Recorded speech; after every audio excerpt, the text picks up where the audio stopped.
Hey, hi, everybody. We are live. Welcome to our conversation today with our class of 2020. I had not intended to have my graduate on with us. This is my pre-K graduate, Avery. He graduated from pre-K on Friday, right? It was a drive-through. Now going to a different school. Now he's going to a different school. He'll be going to kindergarten at Sonoma Sky, right? We love our public schools. He had his graduation drive-through on Friday, and he saw me doing this and just walked in. So we said that he can help us kick it off, right? Right? Where are you going to go now? Is that enough, or you want to stay? That was enough. If you are watching on Facebook or on YouTube, if you can give us kind of a thumbs up or put a 1 in the chat so we know that the audio is okay before we get started. We're excited for this conversation here with our graduating class of 2020. And we're going to take a look and see if everyone can hear us okay and everyone's connection is good before we get started. All right, I'm not seeing. Oh, they're up there. Okay, looks like we are good on our sound. I'm going to hand you off. Are you ready to say bye? Say bye? Okay. All right, so on to the real graduates. Thank you all for being here today. We know that this time is been extremely challenging for everyone, and of course for all of you. It's such an important milestone that has been missed in so many ways. And so we wanted to talk today about what that feels like. You know, I've been reflecting and kind of giggling about the fact, and you probably all saw this because you're actually, most of you are on Facebook, that a lot of people my age were posting our senior class photos in honor of all of you. And, you know, there are some jokes about that too, is like, how does that make you guys feel better, right? So I didn't post mine because nobody wants to see that, but I did graduate from Chaparral, so I'm going to introduce our Chaparral grad here first. So we have Zachary Casper with us. Say hi, Zach. Hello. Zach is, like I said, from Chaparral High School, graduating, and he'll be attending Reed College, and he plans to most likely study environmental studies, but maybe political science, right? Mm-hmm. Yeah, thank you for being here. Yeah, thanks. Yeah. And then we have from Horizon High School, we have Lily. Say hi, Lily. Hi, guys.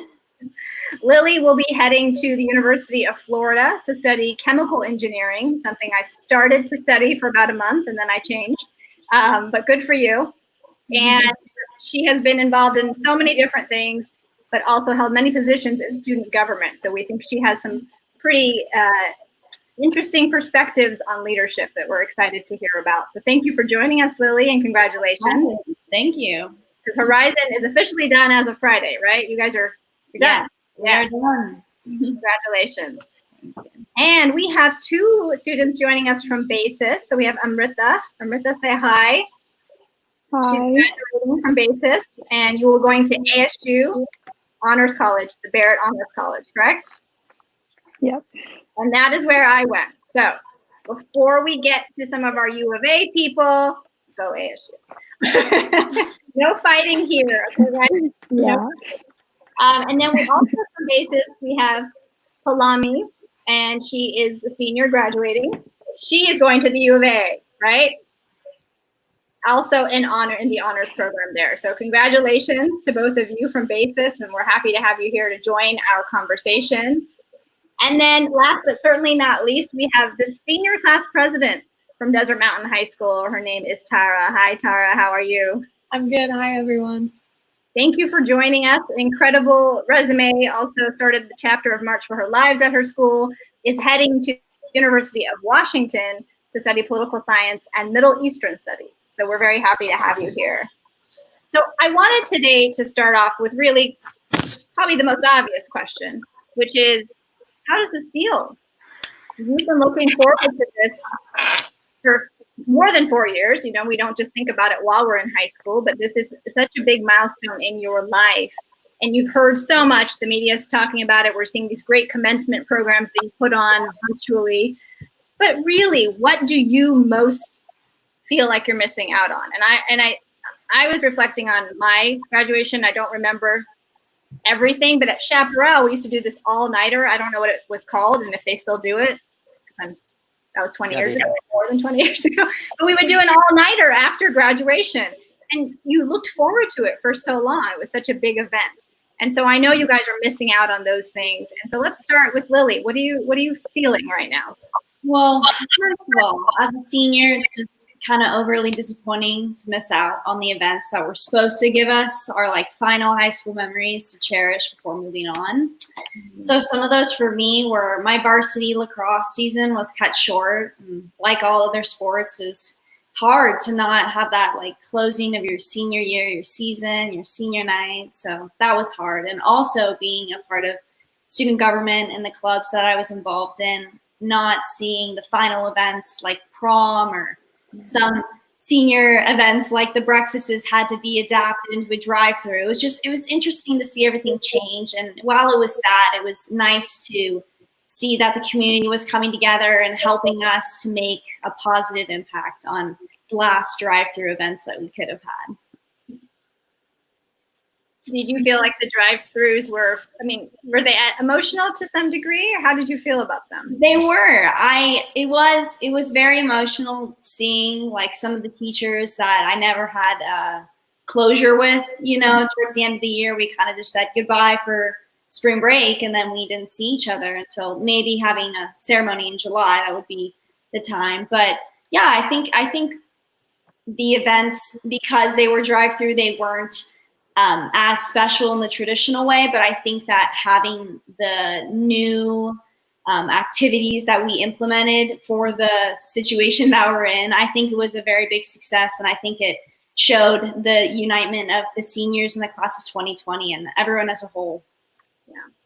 Yeah, and you kind of touched on the idea that it was really abrupt, right? I think Scottsdale School District, they were already on spring break, and it was a matter of are they coming back. For Paradise Valley School District, our kids weren't on spring break yet, and so we got to the point where I don't think we're coming back after spring break. So Zach, tell us how you felt and how abrupt that time was. Was it just one day? Did you realize that this was coming and you kind of got to say bye to people and talk to people, or was it just like one day we don't go to school anymore? I'd say it was just generally a very abrupt ending, just because spring break we went to spring break and, you say goodbye, but not really, because you assume you're coming back, and then you don't, and it's just like, oh, that happened. And I'd say like over spring break, it was kind of like a transitional period where I'm like starting to think like, I don't think I'm coming back. And it's just like a slower like realization, I guess. Right. I'd say like missing out on like the graduation and stuff, for me, it's just a bummer. I'm not like super upset, but also like I'm not a first generation like high school graduate. Like to me, it's like expected and less big of a deal, I guess. So, yeah. Yeah, but it's a milestone that you should still celebrate. Yeah. So make sure you're congratulating yourself. But I get that. I think sometimes if you're like, well, it's just a ceremony, it's more about the experiences. Yeah. And I think what I've been hearing from a lot of people is it's those bonds, like you said, with your teachers, Lily, and your friends, and it's that abruptness. Tara, how about you? What are you most missing out on or feeling missing? Obviously, in general, everything just kind of sucks. The main ceremony, stuff like that. And then like Lily was saying, things like prom or even like in student government, things that you had been planning for so long. I spent like 6 months planning this huge carnival that my school used to do, and nobody wanted to plan it anymore. And so I really wanted to bring it back. It was going to be a fundraiser for Make-A-Wish Arizona. We were expecting like thousands of people and to raise a lot of money. And it was scheduled for March 20th, which was the Friday after our spring break. So that was kind of one of the first things that was for sure canceled when we got the news. And so for me personally, that one really took a toll just because I had spent so long and so many hours planning that, and it would have raised a lot of money for a good cause. But I kind of heard somebody bring up a good way to think about all of this. Like, it sucks. We've spent 12 years working towards this moment, but us not doing these ceremonies is keeping so many more people safe. So kind of when you think about it from that way, like, yeah, it sucks for us, but in the end, we're going to get something. We're still graduating. And if it means like keeping thousands and thousands of people safe, like that's kind of what is more important than us getting handed a diploma in person. So Do you all, and I'm sure you all feel that way, but I mean, was that the one of the, because that's so true and noble of you to say, but we understand that you can still feel bad for your own losses in this. And I think that it's not even how graduates are feeling. That's how everybody's feeling in this time. People are missing out on different things that they had planned. And it's that I do know I'm doing the right thing, but it still hurts. And that's okay to have that experience. So thank you for saying that. I'm going to take a quick question and we'll bring it to both of our basis guests because I want to keep the audience engaged. So we had someone that asked if any of you made the choice, and there's 2 of you here that are staying in state. If you made the choice to stay in state because of the virus, but I think you all probably made your choices where you're going before the virus. Is that true? Or did anyone change where they're going to go to school? Everyone? I think it heavily influenced my decision. I think I was less reluctant to leave the state to go to a school out of state, and it made me want to stay closer to home and also save money going in state because the future is so uncertain. And have you heard from, we hear here, being in Arizona, we hear from some of the in-state schools and what's happening, but in terms of the rest of you, or even some of the in-state, do you have any clarity? I mean, what are the schools saying right now? Are you starting on time? Is it, hey, we'll let you know in another month? Where is that at? Who wants to start there? I can go with that one. Yeah, So I'm going to University of Washington up in Seattle. They, for right now, from what I've seen, they've announced that we're having in-person classes. What was nice, kind of regarding that in-state, out-of-state question and what the virus had to do with it, I'm actually kind of the opposite. Seattle, in my opinion, has handled this a lot better than Arizona has. So I actually feel a lot safer going up to Seattle. I think a lot more people are kind of understanding like that we need to take things slow, like, and stay safe.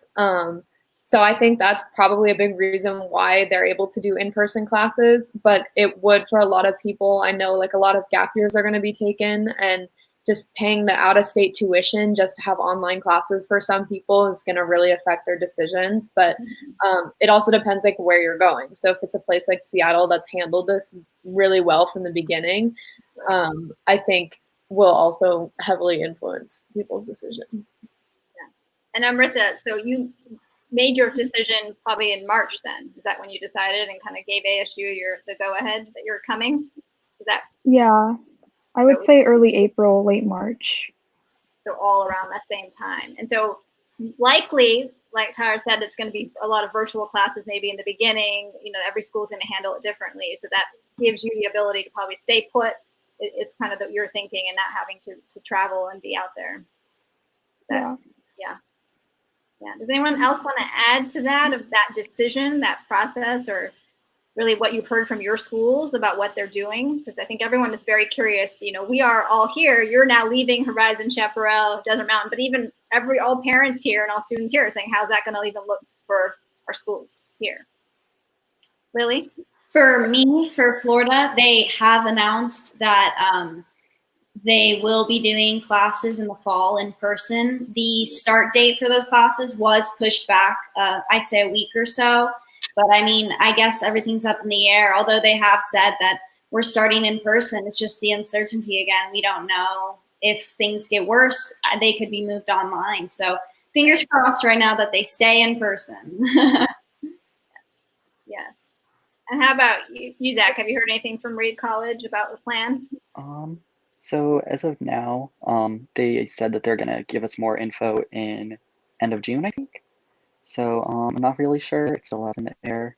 Yeah. Hopefully I'll be able to go, but we'll see. So nobody has obviously made their travel plans with all this uncertainty, or have any of you done that? Because I'm sure there's great discounts if you have to fly, right? So now's the time, but there's no answer as to when things will start. So we know how hard this time has to be for your families as well, and planning over the summer and what's going to happen. I'm going to check in everybody that's watching live. If you have questions, they are all here to answer your questions about anything that you kind of want to get from their perspective and their view. We're so grateful for them to be on with us. While we are waiting on your questions, we're going to go ahead and talk about And Tara, you said you touched on this a little bit about the virus in particular and this time and feeling like, well, we know we're doing the right thing. But personally, I wanted to get into this. And Palami, we'll start with you. Have you been concerned personally about the virus, and in what way? What are you most concerned about right now? Well, I'm definitely concerned about, our community around us and how, with everything being open now, with the small businesses and restaurants are all open, even though it's not really the best time if you want to keep, the curve flat. And I'm just worried that this will have an influx of people just going out and not regarding social distancing rules and lead to further outbreaks in Arizona. So that's probably what I'm most concerned about. You feel like it's too soon Yeah. for people to be out there and not seeing the numbers. When did you raise hands, or do you guys want to just say, like, how do you guys feel? Is it too soon? Do you think that we've reopened Arizona? I'm not trying to. Just I mean, and kind of like Palami was saying, we're put in a really difficult position. Every country in the world is experiencing this, but we are put in the position where we have to choose whether we value people's lives or value the economy. And as much as I hate to say it, like, we still need to consider the economy, but obviously people's lives are so much more important.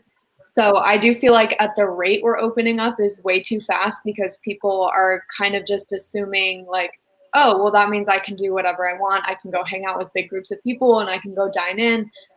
But I kind of like to live by the kind of idea of just because it's legal to go out doesn't mean you should. I think people should be doing their own research and understanding that the virus is not going to go away. That's just not how it works, especially this quickly. So I feel like this whole thing is a huge inconvenience. We are all fully aware of that. And we do still need to consider the economy a little bit. But I think because the government is saying it's fine to go out, people are listening to that too much, and it's going to cause, like Palami was saying, another like huge outbreak of cases. So it's definitely a little too fast, but yeah.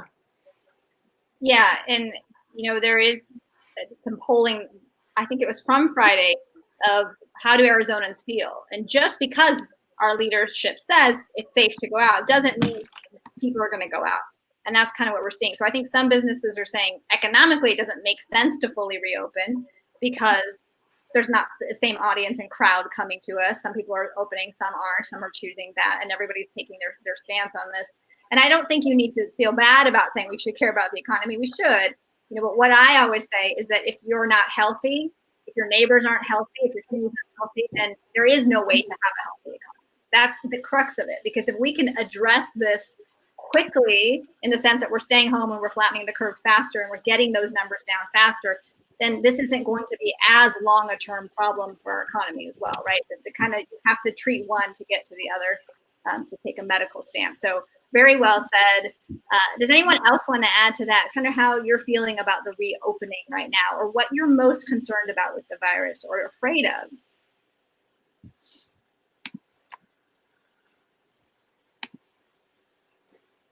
Lily, it looks like you want to say I'll go for it. Okay, so I personally, I'm not worried about getting the virus per se, because I'm a healthy teenager. I feel comfortable with my immune system. I know some people are more susceptible to the virus and need to take more precautions, and that definitely should be taken into a factor. But I know we touched on the economy and all that, but I'm worried about for what the future of education looks like.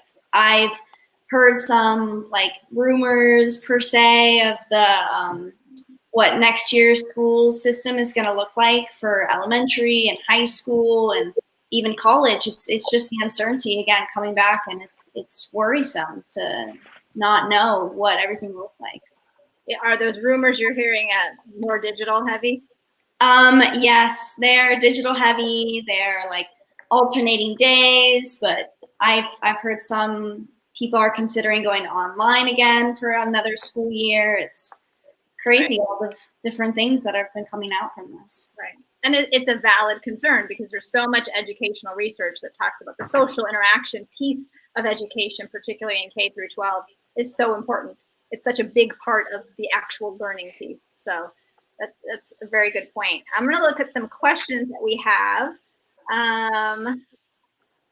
So one question is, has the virus changed any of your career choices at this point in terms of maybe wanting to help with disease control, getting more into politics? A couple poli-sci and interested in that. Anybody have any thoughts on that? Any changes? Anything for you, Zach? Because you're kind of in between a few different ideas right now. Yeah, I don't think I've really affected it so far.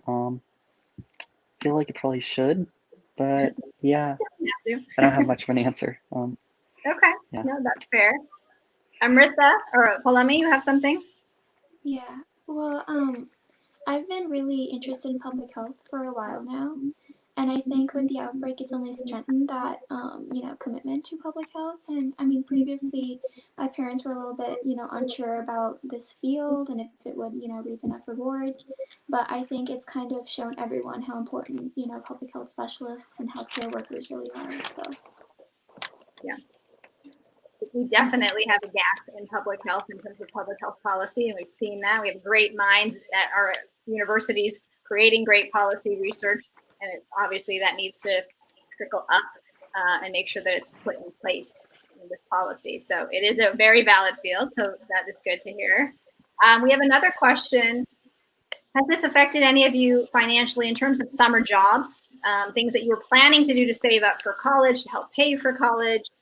Or is anyone choosing to stay with your parents because of this financial issue? And if you're not comfortable answering, you don't have to. But really, has this put you in a financial bind?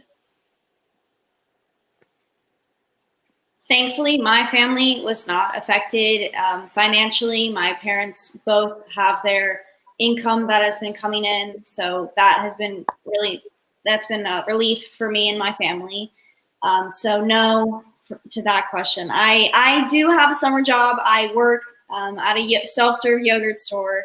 So I have been working, but I'm not working for financial need. And so they're back open. Your summer job application, they're open. How has that been? How have you felt? It's been different. We've been taking a lot of precautions, for cleaning and the safety of the customers and the employees. But I've seen a lot of people coming in, especially now that the stay-at-home order has been lifted. I've seen a lot of people coming in, and some people have masks, and it's nice to see that and them taking their own precautions of health. But some people haven't, so it's nice though to be out and about, for me at least, getting a little exposure to the public while still staying behind my counter. Staying safe. Yes.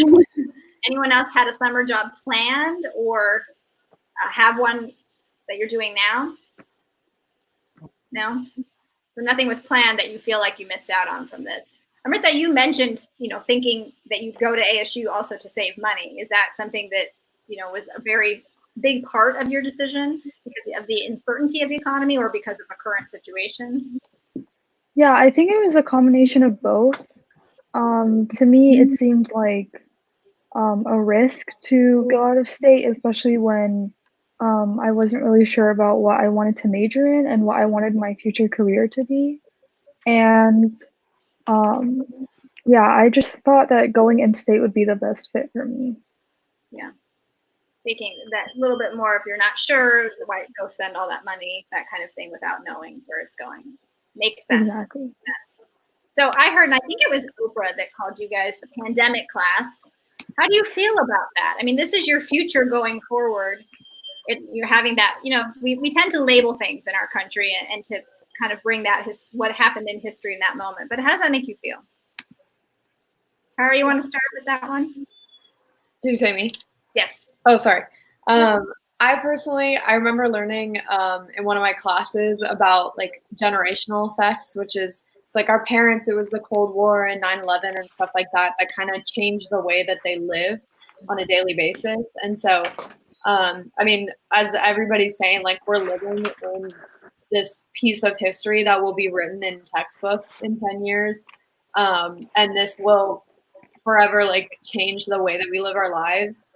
So I actually think it's pretty interesting I mean, we can call it whatever we want, the pandemic class, whatnot, but what really matters is like how we like react from it, what changes about our lives, stuff like that. So I think it's going to be really interesting to see in the next few decades how our class takes it. Everybody's telling us that we're going to change the world and whatnot. And I think to a certain extent, we will always remember the things that we lost and just kind of how we felt during this time, knowing that it sucks because we were a big group of people that lost some really important things. So I think hopefully that will go to our benefits in the future when it comes to jobs and like the earlier question about career choices. I think that'll really affect how people live the rest of their lives for the next few decades. Mm-hmm. Definitely a time that's shaping what you're going to do next, and particularly as we don't know, and that's why we called this cap, gown, and uncertainty, because we know and we feel for all of you that you don't even know when school's opening at this point, right? But you've been planning for this for so long. Did anyone else want to add to that, or any thoughts on being called the pandemic class, or just the labels of how this will affect you going forward and kind of be the legacy of your age group? I think that we're going to be labeled the most because we are the first class, but I think this is just going to cause another ripple effect where although we, the class of 2020, were the ones that were hit first, I think every class under us is going to have some kind of modification or something that will change it. So theirs will be different as well. I mean, safety precautions are going to have to take into account for years to come. So although we are labeled as like the quarantine class is happening to us first, I think it's going to happen to a lot of classes underneath us. So it's important for us to stick together and feel the emotions that we're feeling and use some to make something positive out of the somewhat negative situation. Right. Well said. You guys are so positive. It's so encouraging, and that's what some of the comments are, is, really inspiring, and how we have seen the class of 2020 as a whole throughout our community here really embrace this time and show up for each other. We're seeing it with all of our students doing things for each other, whether it be Zooming for birthdays or car parades, and everyone just trying to keep community going. So it's really nice to hear that from you all. I want to move on to, and if you guys, let me check in actually with our live audience. Anybody having any technical issues? Why don't we go ahead and do a check on audio right now? Do a 1 in the comments if you are hearing us fine. If you have any questions, feel free to ask. And Jenna agrees with you, Lily. She says, very true. It'll affect many classes. We see every generation kind of is given this defining event that happened, and we see people years later will look at how that affected everybody. But the right thing to do is, like you said, is move forward with positivity and stick together. So looks like we are doing good on sound. So thank you everyone that's joining us. We have a good group online, which is nice to see. So you all are at the age where you are probably going to be voting in November. Who is registered to vote and will be voting in November? Are you both too young? Amrita? We're not citizens. Okay, I didn't know if one of you or not. Okay, and that's fine, because I know you would be committed if not. And we know you're both part of Youth Climate Strike and passionate about the future of our country. So for Lily, Zach, and Tara, first time out there, does this change anything for you? What's happened? Has this got you more interested in politics? Has it changed your viewpoint? Anything? For me personally, the last 4 years has actually gotten me more involved into politics, not just the outbreak. I actually used to hate politics. But in 2016, I really started getting involved because I saw how quickly everything can change and how quickly you can transfer from one president to another, and how the mindset of a seemingly majority group of people can just shift in one day. Mm-hmm. And I personally, if anything, this virus has confirmed the way I was going to vote. But I think it's really cool, kind of with the pandemic class, stuff like that. We're losing a lot. We're living through, we're seeing what the government is doing. And we're also the group that is now entering the voting force. So I think that also will play a big part in the results of the election in November.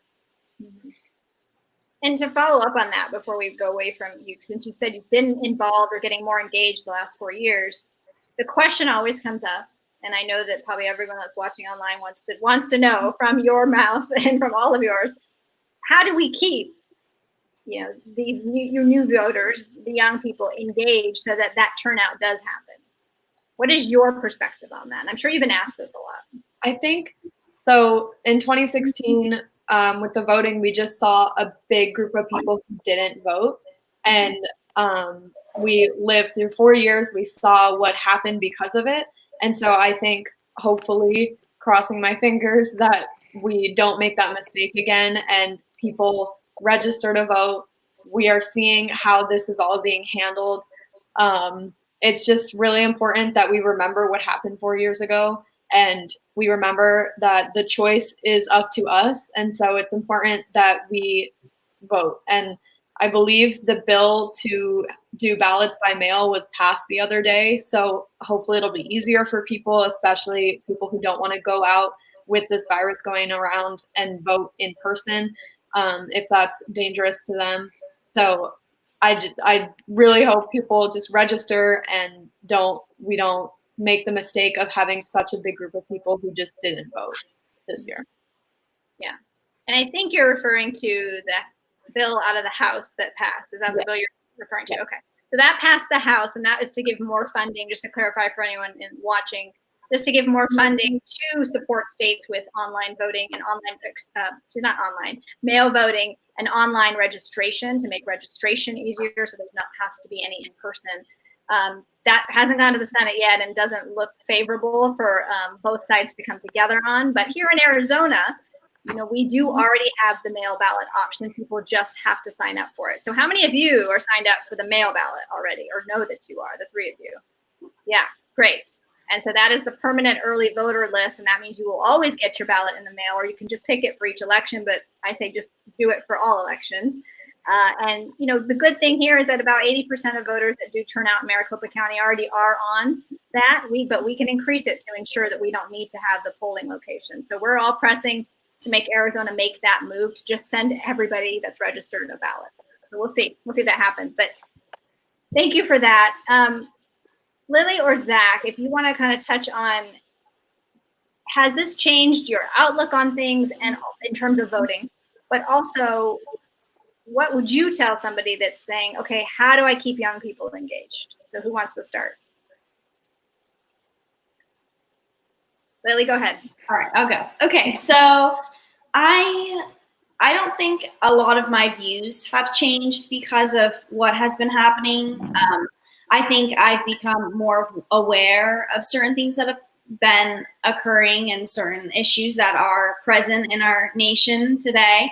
But I still have the same beliefs. I think it's very important for the young generation to vote. And I think that most people don't realize or don't recognize the power that we as young adults would have if everyone would go vote. I agree with Tara and how it was a mistake that we didn't have enough people to vote for us. And I think that we as students and now graduates who are going to be taking that next step and who are going to be voting for the first time, I think we need to start advocating more and politely telling people that they should be voting. It doesn't matter who they're voting for. It's that you're voting and that you're doing your civil duty and you are getting out there and making the change that you can on the world.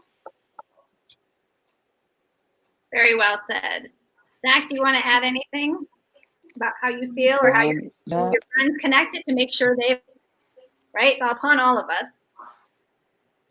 Yeah, so I'd say that my beliefs and values and all that, it's just been reinforced. It hasn't really changed because of the virus.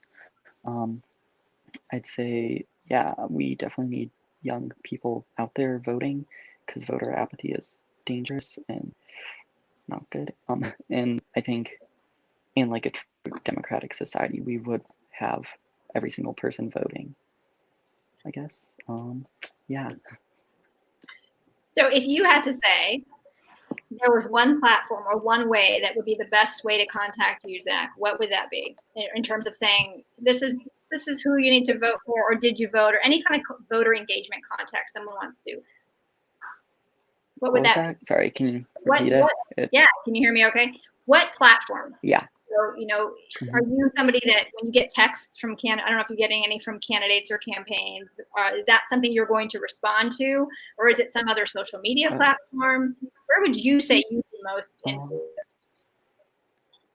I'd say probably Instagram and social media, because I do get the text, but I mainly just ignore them. Mm-hmm. But then I feel like with those, they're popping up with what you're already looking at, so it's not like a sudden burden. It's like part of your digest. Right. Okay. So Instagram and other social media. Does everyone agree with that, or do you feel like you look at the text? I've heard that before about the texting. That's why I bring it up. Particularly, it seems like the young, millennial and younger down just don't like the text, which is, I think, something that seems contradictory to all of us. But I also get it because it seems invasive in some strange way, or something that you're not. I don't know who you are. So what does anyone else want to chime in on that in terms of platform of how we can really make sure, like you all said, that more young people need to turn out, make sure we don't make the mistake of 2016. How do we make it happen? For me, I personally think that Instagram is a good platform for the young people, especially not only the teenagers, but the younger adults as well. And I think for me, whenever I see something that I agree with or that I stand for, I tend to put it on my story. I'll like repost it. So that's some things that I've been doing to advocate for that, for like voting and the rights that I believe in. So maybe that's one of the ways. Do you talk about politics with your friends? Is it something that comes up, or with maybe only certain friends, or do you filter yourself? I'd say that I do talk about politics with my friends, and most of my close friends, almost all of them, have the same views as I do. So that is good for me, for my bonding and my friendship. So I think it comes up. I think we have to be careful with what we say, especially in school settings if we were there. But yes, it comes up with me and my friend group. Yeah. There is a lot to be said about friend-to-friend organizing and kind of making sure that people are voting. So I am putting my only 2 cents in for this whole conversation, which is I'm encouraging all of you, those of you that can vote and not vote, to do that as we get closer to election day, is to make sure that your friends are voting, whether simple Instagram post or a text message, whatever you think will reach them and have that conversation. So Amrita and Palami, as immigrants, and my family we're immigrants, and the passion for this country and everything you bring to this country is so important. But specifically, you both don't necessarily, but you are making such efforts to affect the change in our country, particularly with Youth Climate Strike. So tell me, what is that like to feel that frustration for what's happening on the issue, particularly of the environment, but not, and to try to get people to understand why it's so important for them to engage and to vote? Who wants to start with that? I can. Okay. So, I think for kind of the biggest things that Amrita and we worked on this together for Climate Strike was voter registration and census training. So even though we can't vote, we recognize how important it is, and we really want to get it out to especially the youth on how their vote can impact legislation and all sorts of things like that, especially in relation to the climate. So for Climate Strike, we had a lot of big things planned for April, like April 22nd, like Earth Day and all of those things. We had, a town hall and all of these things ready to go.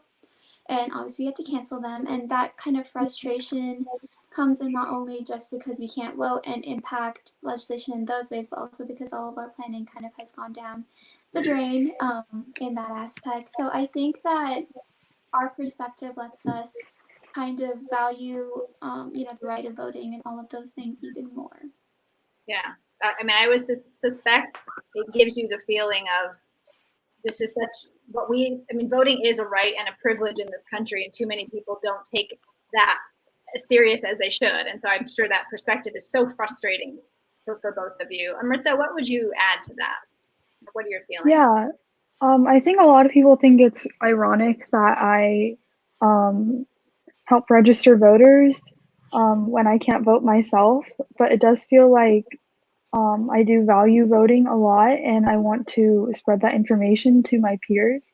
For example, me and Palami registered the majority of our senior class, and I think it's really important, especially for young people to vote and people of color to vote. And I also do a lot of voter registration work with Asian Americans because Asian Americans have really low records of civic engagement.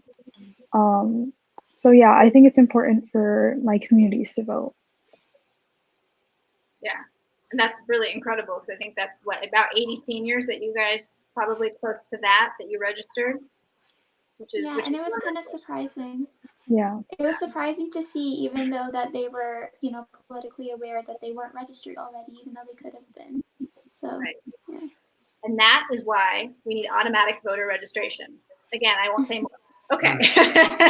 But that is really so heartwarming to see. And Amrita, what you said is, I mean, yeah, people might see that as, well, I don't understand why you care so much, but this is all of our home together, right? And so you care because it's your future, it's our future. And that's very, very heartwarming to see. So thank you for the hard work you're both doing on that. Where do you see now as we move forward? I'm going to check on the time really fast. Okay, so we have about 20 minutes. So if you are watching on Facebook, all of you that are on there, why don't we all wave to them, make them feel, yeah, there you go, guys, there you go. We want to hear your questions. If you are enjoying this type of conversation, we do these a lot on Anita's Digital Cafes. So follow my page if you don't follow it already, anitafораrizona.com, and make sure you have the notifications on so you see these. We try to really bring to you the issues around what's happening with this crisis as best we can. And right now, if there's any questions, we are ready for those. Otherwise, we're going to kind of talk a little bit more about the issues that we have for the future. So we know, Amrita and Palami, you really are focused on the environment. That's a passion issue for both of you. Lily, is there a passion issue you have politically right now? I think I stand strong behind climate change and the environment issues as well. No, kind of number one on your list, you'd say? Yeah. It's up there. There's so many issues. That's the hard thing. Zach, how about you? Yeah, probably climate change too. Mm-hmm. And Tara, is it gun safety or?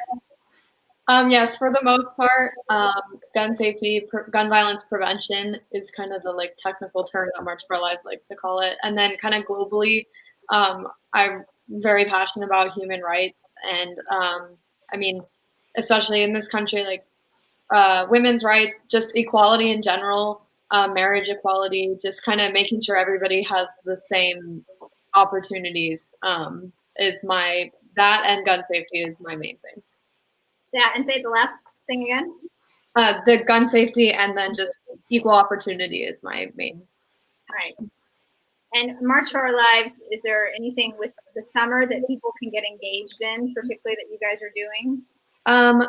We launched a few weeks ago or a couple months ago. I forget what it's called, but just kind of, as we've been talking about, registering to vote, just getting our voices out there, getting us heard. We had a call a couple months ago and Elizabeth Warren talked to us, which was really, really cool. So kind of trying to get the politically active youth inspired even more than they already are. And then just getting youth who don't have any interest in politics, which it's a confusing world. So I don't blame them all the time. But we're kind of in a state in time where you really can't ignore politics. It affects almost any aspect of your life. So just kind of getting the word out of how important it is to do your own research, register to vote, stuff like that. So that's kind of the main thing. It's hard to do things, especially when everything is closed or that is not the main focus right now. We just really want people to register to vote and reach out to your senators, reach out to your Congress people, and just really get your voice heard. Well, and I think you touched on something about just reaching out, because we're all looking to you to tell us at some point, and if you have ideas of how do we keep that reaching out going? It's particularly in this time. I mean, this is such an uncertain time where there were efforts with certain groups at different schools and, that kind of engagement with voter registration. And now that time isn't there and people are at home and summer's not looking the way it used to. So this is something that I think is on everybody's minds, is how do we continue that outreach? And so I encourage everyone that's watching as well to really think those things through. And what we're finding to make these changes happen is really that network, that friend to friend network, that connection, and to not be afraid of having those tough conversations. I think if you are passionate about something, people see that, and it doesn't have to be political. These are issues: climate change, gun safety. I'm concerned for our safety is a personal issue, not necessarily a political issue. We sometimes politicize things a little bit too much. If you had to, if we have some time, what would be your number 2 issue that you would focus on?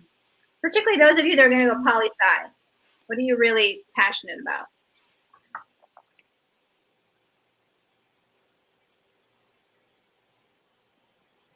For me, sorry, I'll just break the silence. Yeah, go for it. Kind of on that question with the career change with what's happening, it's not really well, it could be considered an issue. It's more of the way that we're seeing things being handled. Things are being done that one would normally think, like, are they allowed to do that? Like, is that legal? And so there's a lot of little loopholes that the government can go through that kind of makes it slightly corrupt, or you're kind of like, hold on, why are you able to do that? So I don't know what job this would be considered, but I'm really interested in getting involved in the government in the sense of trying to close those loopholes and trying to bring to light, like, hey, this person should not be able to do this. Why do they have this power? And kind of trying to close that up, trying to pass bills that do so, so that everything kind of seems more fair, and that not that a small group of people has so much more power than all of the citizens that live here. So that's definitely a huge issue for me that's been brought to light past couple of years, especially in this virus. So, like, for example, like withholding federal aid from certain states based on the way that they vote. Like, you wouldn't think that that's legal, but maybe it is, maybe it isn't. So kind of tuning in on very specific things like that and trying to close those loopholes is very important to me now. Protecting our democracy. Yeah. Right. And making sure that we actually are running as a democracy and not these hidden agendas that are, coming to light in a lot of ways. Yeah. You have all said such inspiring things about how you felt about this time. And I think it shows something about our country. And what I've been saying this whole time is that this won't break us as a country, but it is showing the gaps. It is showing the cracks in that foundation and what we need to work on. And so many of us are looking to your generation, to you all, to, as our next leaders. Have you felt, I mean, every generation gets this kind of pressure, but I think in times like this, that pressure might be a little bit more extreme. Have you felt that in any way that is concerning to you, or are you just taking it in stride?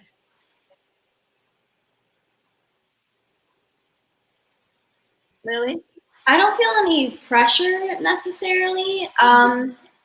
The word scapegoat is coming to my head. I know that's not the correct context because we're not getting blamed for anything, but we are getting focused a lot more. And I think maybe that the class of 2020 and the involvement around it is maybe just something that's being focused on directly that is helping everyone else cope.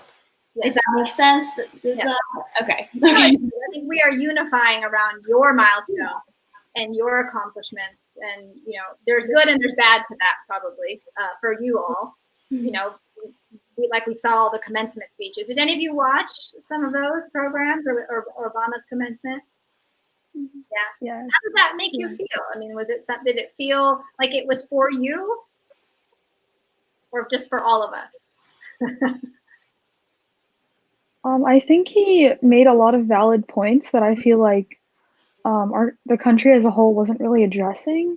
Right. Like, yes, it's really upsetting that we're missing all of these important ceremonies and traditions, but I think he really I think it was really reassuring for him to tell us that we have to take on a lot of responsibility after this pandemic, but it was also very inspiring to me personally. Good. Yeah, I found it very inspiring and important words that needed to be said. And there's been several other, I think I saw that, but I know so many other different commencement programs and ceremonies. Are you finding yourselves gravitating to those, or are you just with your own inner circle of friends and family? I think it depends on what it is. So I know on Saturday night, I believe, was the one that LeBron James organized. That one just happened to have a lot of people that I really like, so that's why I watched it, and including Obama, his speech. Just it kind of was just covered anything that you could think of just like he recognized that this sucks, but he also recognized that we're going to do really good things in the future because of it. But yeah, that one, it kind of depends. There's a lot of them, so it gets overwhelming. You're like, what time is this? What day is this? Stuff like that. I think it's also really important to just connect with your friends as well, especially before if you're all going to different states for college or even just different schools in the same state. So kind of doing little special things with friends. I know a lot of the schools are turning on football field lights for like 20 minutes on certain days. So kind of, I know a lot of people think that those are stupid and whatever, it doesn't mean anything. But I think really holding on to those little special moments that are going to be done just for our class are really important, just mental health wise, even. Yes. Yeah. Well, and on that, not everyone has really finalized, I believe, even their graduation ceremony, right? So we started today with my pre-K student who had his drive-through, but I think Horizon, they're going to vote later. There's not even a clarity on what is there going to be a ceremony? Isn't there? Is it virtual? Is it not? We're right as of now. Go Huskies! Yes, the comment, Ryan.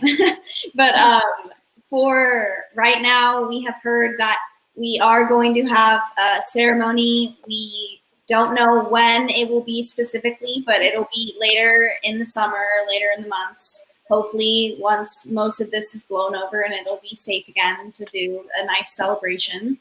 Nothing has been booked, no venue or anything because of the uncertainty surrounding it. No one knows what's going to happen, so no one wants to do anything official, but we are hoping that we do have an in-person celebration towards the end of the summer. Okay.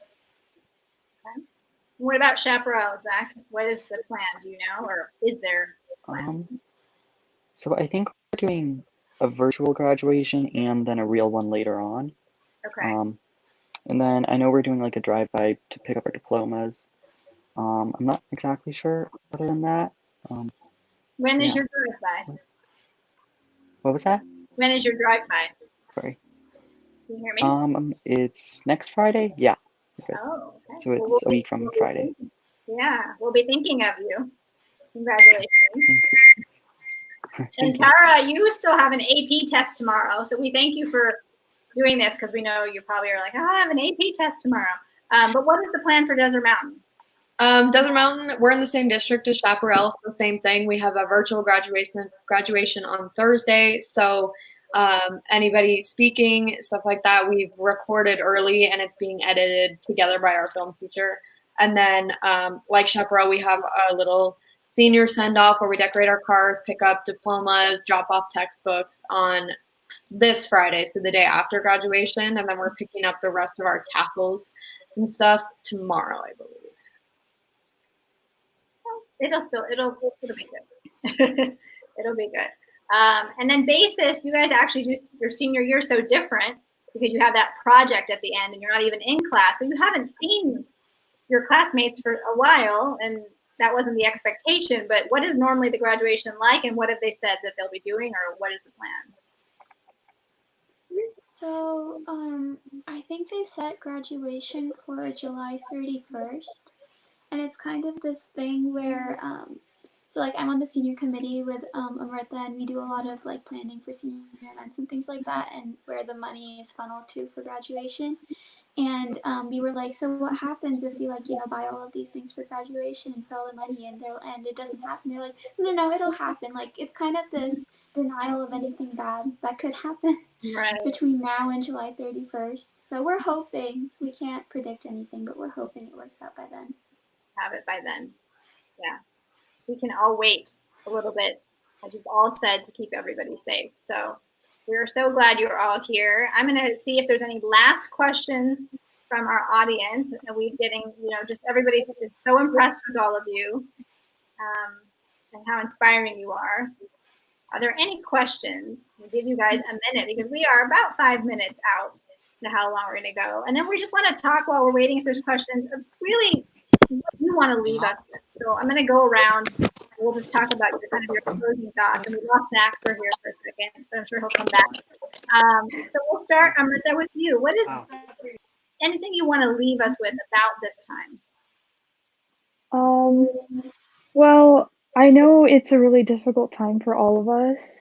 And if there are any class of 2020 people watching, I know you're all probably upset about missing these important milestones, but I think fingers crossed, I'm hoping that once this is all over, things like society will be better off because, like was said before, I feel like this pandemic has really highlighted all the cracks in our system.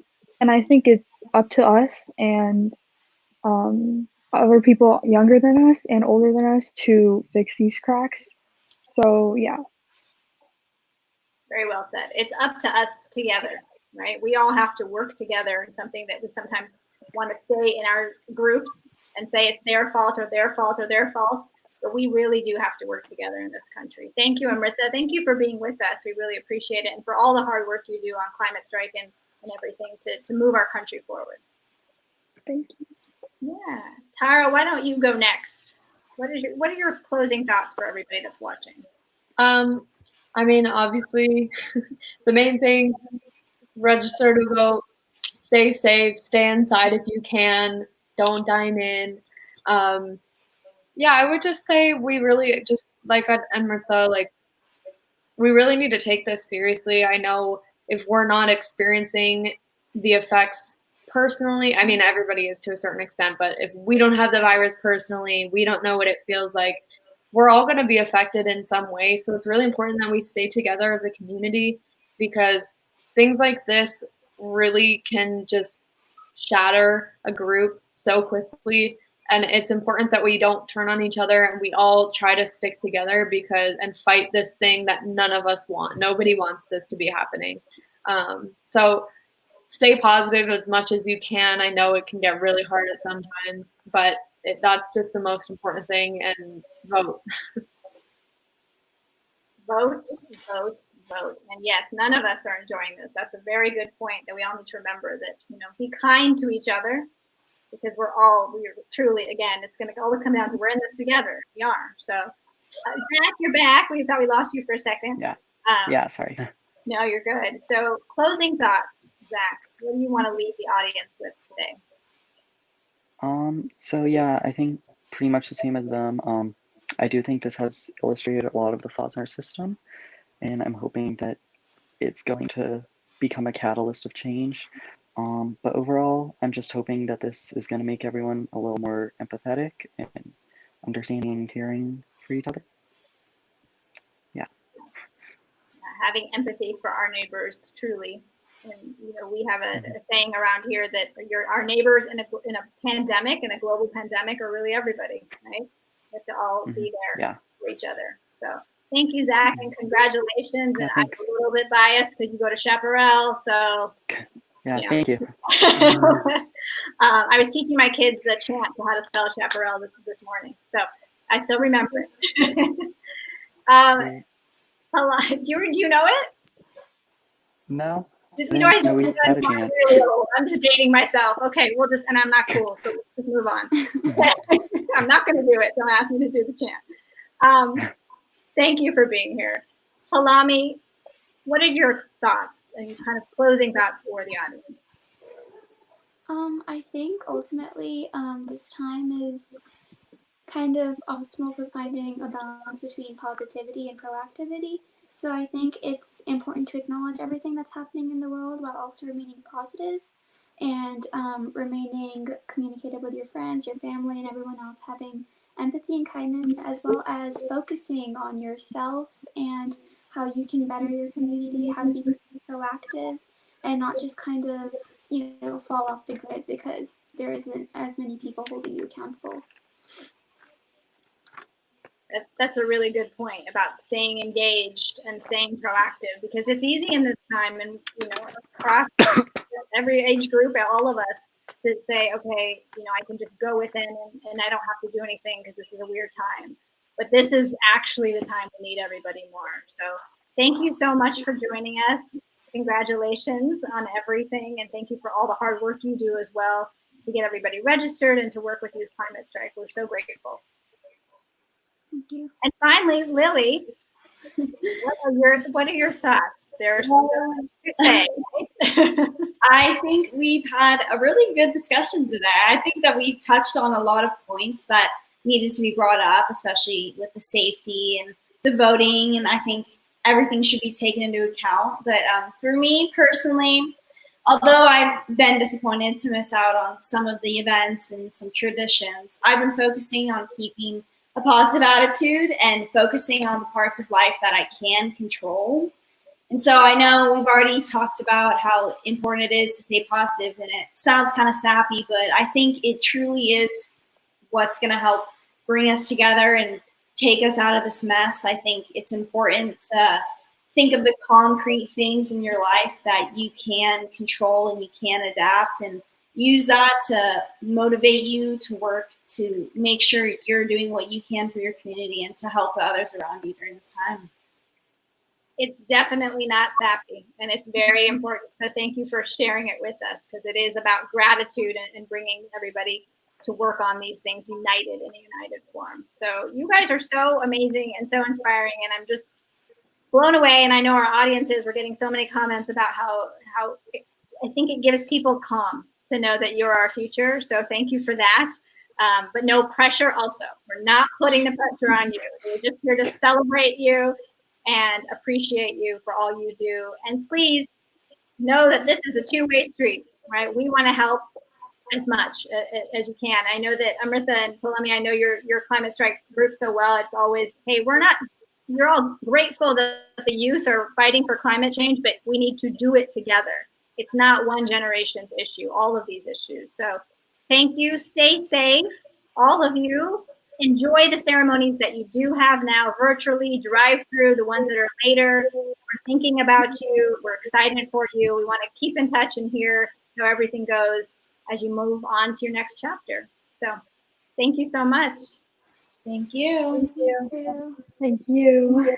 Guys, thanks everyone that's watching. We'll see you on the next cafe chat. Let us know what topics you want to hear about. Bye, everyone. Bye. Bye.